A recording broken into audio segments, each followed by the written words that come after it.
துளசி viewers. இப்போ நம்ம பார்க்க போகிற ரெசிபி மசாலா பூரி. அதுக்கு தேவையான பொருள் 2 கப்பு கோதுமை மாவு எடுத்துக்கிறேன், ஒரு 3 உருளைக்கிழங்கு எடுத்துக்கிறேன், ஒரு 2 கேரட்டு, இதுவும் வேக வச்சது, கேரட்டும் வேக வச்சிருக்கு, அது கொத்தமல்லி கொஞ்சம், சர்க்கரை 1 ஸ்பூனு, தேவையான அளவு உப்பு, மிளகாத்தூள், நெய், வெண்ணெய் இருந்தாலும் போட்டுக்கலாம். நான் வெண்ணெய் இல்லாததுனால நெய் போட்டுக்கிறேன். உருளைக்கிழங்கு நல்லா மசிச்சு வச்சுருக்கேன். உருளைக்கிழங்கு கேரட்டு நல்லா மசிச்சுட்டேன். இப்போ அந்த நம்ம எடுத்து வச்ச மசாலா, சர்க்கரை, உப்பு, நெய் எல்லாத்தையும் போட்டு செஞ்சுக்கணும்.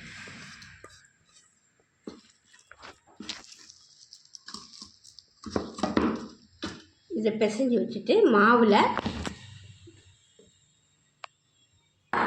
எடுத்து அதில் போட்டுடணும்.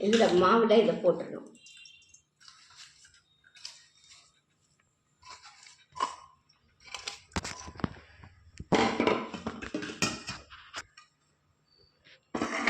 எல்லாத்தையும் நல்லா கலந்துக்கணும். இப்போ கொஞ்சம் தண்ணி தெளித்து பூரி மாவு பிசைகிற மாதிரி பிசைஞ்சு வச்சுக்கணும்.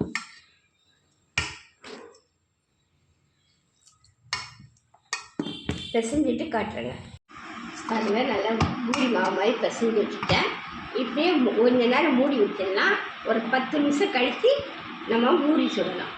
பாருங்கள், பூரி போட்டாச்சு. இப்போ எண்ணெயும் காய வச்சுட்டேன்.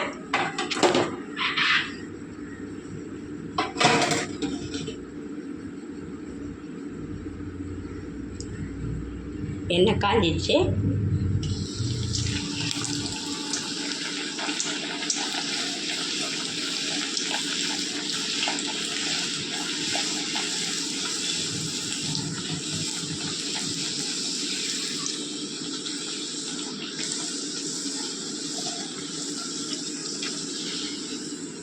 நல்லா கனமாக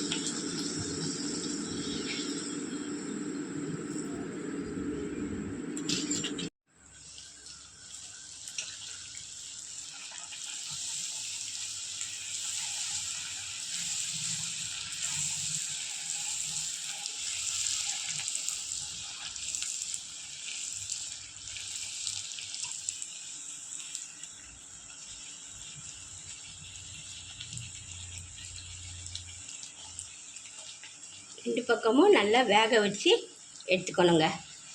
கொஞ்சம் செவக்க வேகணும்.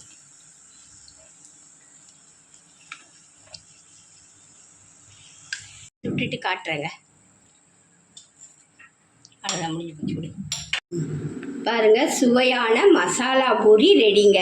இதுக்கு தொட்டுக்க கிழங்கு வச்சுக்கலாம், தேங்காய் சட்னி வச்சு சாப்பிட்டுக்கலாங்க. இந்த ரெசிபி உங்களுக்கு பிடிச்சிருந்தா சப்ஸ்கிரைப் பண்ணுங்கள், ஷேர் பண்ணுங்கள், கமெண்ட் பண்ணுங்கள், லைக் பண்ணுங்கள். அடுத்த ரெசிபியோடு சந்திக்கலாம். நன்றி, வணக்கம்.